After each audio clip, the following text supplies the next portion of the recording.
اگر مثال کے طور پر سرفراز میتلو صاحب کو بھی یہی لگتا ہے، شہباز ابراہیم کو بھی یہی لگتا ہے کہ کوئی ایسا جج ہے جو ہر فیصلہ حکومت کی حمایت میں دے رہا ہے، اب اگر آپ چاہتے ہیں کہ یہ چیف جسٹس نہ بنے لیکن گورنمنٹ اسی کو جج کے طور پر لانا چاہتی ہے، اس کو کس طرح روکا جائے گا؟ ساتھ ساتھ ایک اور چیز میں ایڈ کر دوں اس میں کہ کیا 26ویں امینڈمنٹ کے آنے کے بعد جو سپریشن آف پاورز ہے اس کا توازن برقرار ہے؟ آپ کے دو سوال ہیں۔ پہلی بات تو یہ ہے کہ اگر کوئی جج حکومت کے حق میں فیصلے دے رہا تو اس کو کیسے روکا جائے؟ اس کو بھائی ہم کیوں روکیں گے؟ یہ بار کا کام کسی کو روکنا تھوڑی ہے، بار حکومت کرتی ہے کیا؟ نہیں، میرا کہنے کا مقصد ہے 26ویں امینڈمنٹ کے بعد ان کو چیف جسٹس بننے سے ہم کیسے روک سکتے ہیں؟ گورنمنٹ ان کو ہی لانا چاہتی ہے کیونکہ ہر فیصلہ ان کی حمایت میں ہے۔ پہلے کیسے روکتے تھے؟ جی یہی سوال ہے کہ اب آپ کیسے سب روکیں؟ پہلے دیکھیں، ہم تو بات کر رہے ہیں 26ویں امینڈمنٹ کی چینج کی نا۔ جی ہم یہ نہیں بات کر رہے کہ 26ویں امینڈمنٹ سے پہلے کیا ہوتا تھا، بعد میں کیا۔ ہم یہ کہ آپ اگر پہلے اس کے راستہ روکنے کا کوئی راستہ تھا جی جو 26ویں امینڈمنٹ نے آ کے وہ راستہ کھولا روکا ہے تو مجھے بتائیں کہ پہلے اس طرح سے وہ راستہ روکا جاتا تھا کہ جو پرو گورنمنٹ ججز ہیں ان کو چیف جسٹس بننے سے روکا جائے، اور 26ویں امینڈمنٹ کے بعد اب پرو گورنمنٹ ججز چیف جسٹس بن سکتے ہیں؟ کوئی ایسا پہلے بھی میکینزم نہیں تھا؟ پہلے بھی حکومت جس کو چاہتی تھی اس کو دیکھیں۔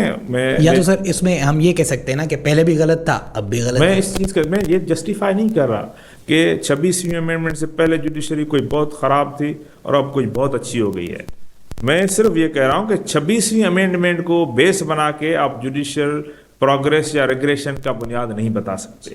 آپ کی جوڈیشری پہلے بھی کمپرومائز تھی، جبھی بھٹو صاحب پھانسی چڑھا نا، جبھی راجہ پرویز اشرف اور جو ہمارے گیلانی صاحب گھر گئے، جبھی نواز شریف جیل میں گیا، جبھی عمران خان بھی جیل میں گیا، یہ 26ویں امینڈمنٹ سے پہلے کی جوڈیشری تھی، پرو گورنمنٹ تھی، اور جب جب ان کو جیسے جیسے انسٹرکشنز ملتی رہیں ویسا ویسا انہوں نے پرفارم کر کے ڈیلیور کیا۔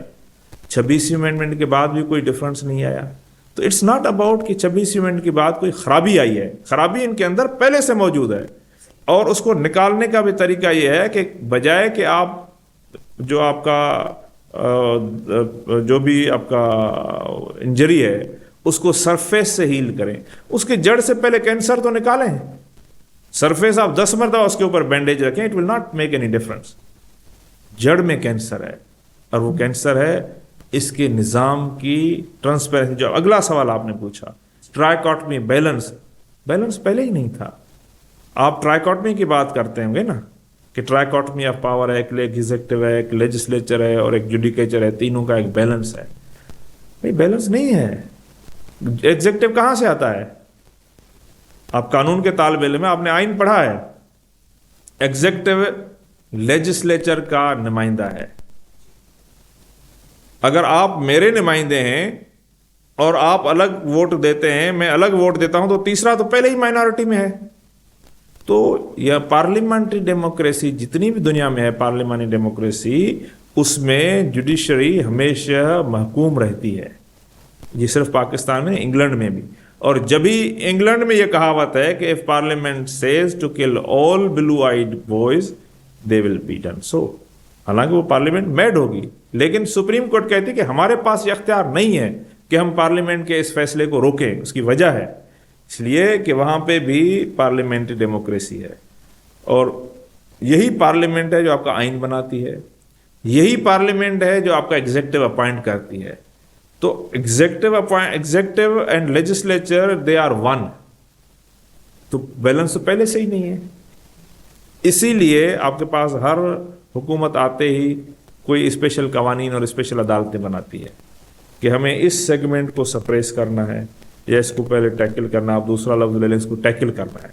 پھر وہ کبھی احتساب آرڈیننس آتا ہے، تو کبھی نیب آرڈیننس آتا ہے، اور اس کا شکار کون بنتا ہے؟ کبھی حزب اقتدار کو نیب نے اریسٹ کیا ہے، حزب اختلاف کو ہی وہ ڈنڈا دیتی ہے۔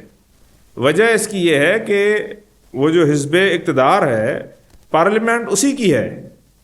آج اگر نواز شریف کی حکومت ہے یا شہباز شریف کی حکومت ہے تو پارلیمنٹ بھی اسی کی ہے۔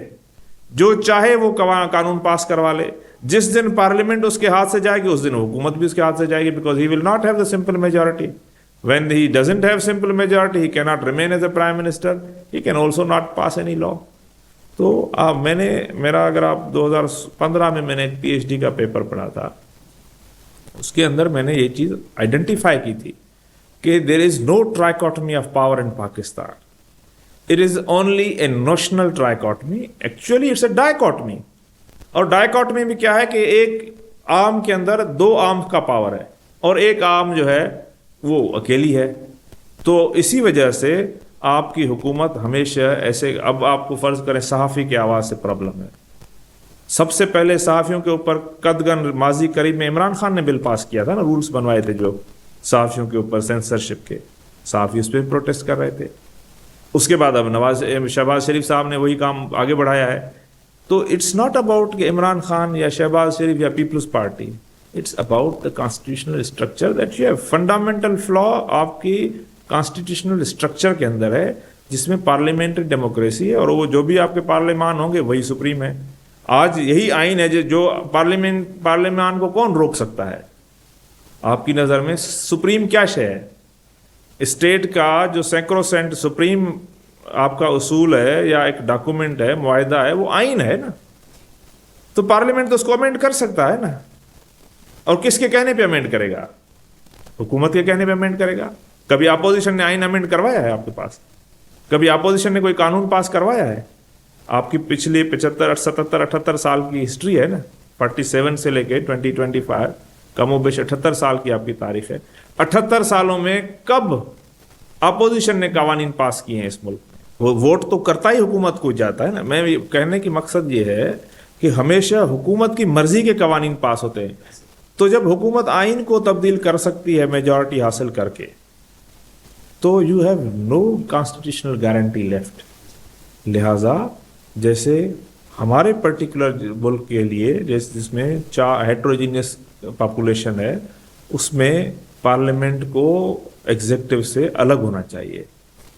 اور وہ تبھی ہوگا when you bring a presidential system of government, کہ آپ کا پریزیڈنٹ اپنی الیکشن جیت کے الگ سے آئے، پارلیمنٹ الگ سے الیکٹ ہو کے آئے. امریکہ میں آپ نے دیکھا کئی دفعہ وہ فریز کر دیتے ہیں اس کو، پریزیڈنشیل پاورز، فائنینشیل پاورز اس کے فریز ہو جاتے ہیں، اس لیے کہ not necessary that parliament will obey every order that president will issue.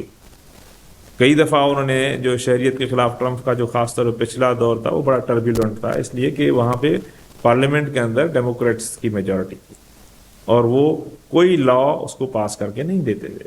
اس لیے وہ کوئی ایسی عوام دشمن پالیسی نہیں لانے میں کامیاب ہوا.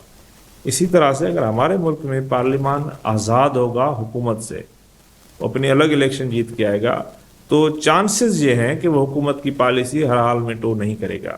وہ جب مناسب سمجھے گا کہ حکومت کی پالیسی عوام دوست ہے تو اس کو فالو کرے گا، جب وہ سمجھے گا کہ عوام دشمن ہے تو فالو نہیں کرے گا. آپ کے برابر ملک ایران ہے، اس میں 90% صدارتی لیجسلیٹو رکیس ڈکلائن کرتی ہے پارلیمنٹ. اور یہ آج سے نہیں، پچھلے 20-25 سالوں کی یہ تاریخ ہے کہ 90% جو صدارتی لیجسلیٹو رکیس آتے ہیں پارلیمنٹ کو کہ اس طرح کے قوانین بنا کے دیں، مجھے حکومت کرنے میں آسانی ہوگی. وہ کہتے ہیں یہ آپ جو ہم سے قوانین مانگ رہے ہیں وہ عوام دوست نہیں، ہم نہیں پاس کریں گے. اور 90% اپوائنٹمنٹس کے اوپر بھی ریزرویشن. ابھی میں آپ کو بتاؤں، جو پیزشکیان صاحب نے پارلیمنٹ اپنے گورنرز اپوائنٹ کیے تھے، میجورٹی کو پارلیمنٹ نے ریجیکٹ کر دیا تھا، کیونکہ جو بھی صدر اپوائنٹ کرتا ہے اپنا گورنر، وہ اس کو پارلیمنٹ نے ریٹیفائی کرنا ہوتا ہے. Parliament did not ratify.